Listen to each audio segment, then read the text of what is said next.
Greetings and welcome to another edition of STL Soccer Talk, the video version, here at stltoday.com and the St. Louis Post-Dispatch. I'm Tom Timmermann, beat writer, covering St. Louis City SC for the Post, and joined as always by Beth O'Malley. Hello, Beth. Hello, Tom. And we have nothing new to talk about. This could be the shortest one we ever do. It could be the shortest one we ever do. They lost again. They lost again. So the run is now 11 games in a row without a win. Olaf Melberg, as we tape this on Tuesday, we ran practice this morning at City Park at the WUPEC. He's still in place as the coach of this team. But the big news, I guess, as we go through the thicket of weeds, trying to find anything to talk about, something to make people tune back in next week. Probably the fullest practice they've had in terms of personnel in a couple months. Who's back? So Eduard Lowen, who we expected, was back, and so that's good. And I talked to him after practice, and he was, I think I should be able to go. He said his personal situation is not settled enough that he can guarantee that he might not have to leave at a moment's notice, but he should be able to play Saturday. Okay. After playing Friday night for City 2.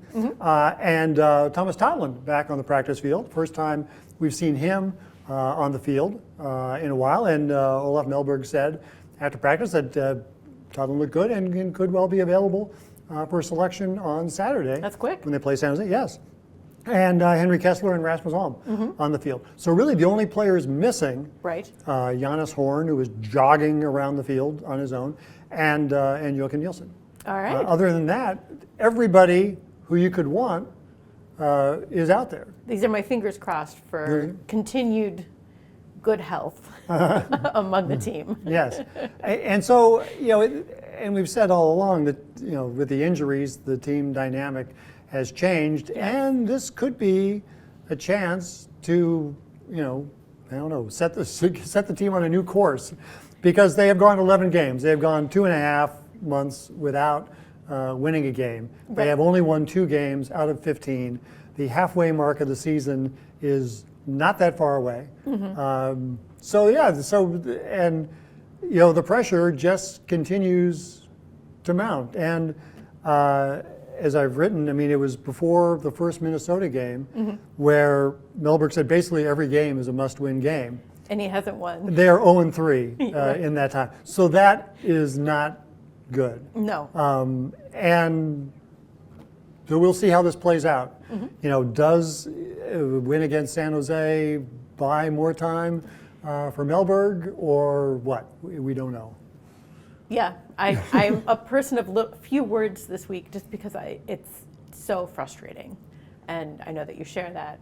But we can move on and go over to the podcast where we discuss all of this in further detail. And be frustrated, except without looking at us, be frustrated. So anyway, guys are getting healthier, but the team still has to win a game. And as I've said all along, I'll believe it when I see it. Right. But they need to snap out of this 3 weeks ago. But they're going to be home. They will be on at home Saturday. Against a good San Jose team. Right. So it will be, this is not a good one. And Colorado was a winnable game. Colorado should have been a winnable game. It was a winnable game. They just didn't win it. Right. But Colorado was injuries galore, and they were decimated too. But we were going to go to the podcast. We're going to go to the podcast. Yes. So anyway, that's it for here. We'll have more on the podcast. For producer Ali Shellett, for Eli the intern, which is a hat tip to Benjamin Hockman, and for Beth, I'm Tom. Until next week, be seeing you.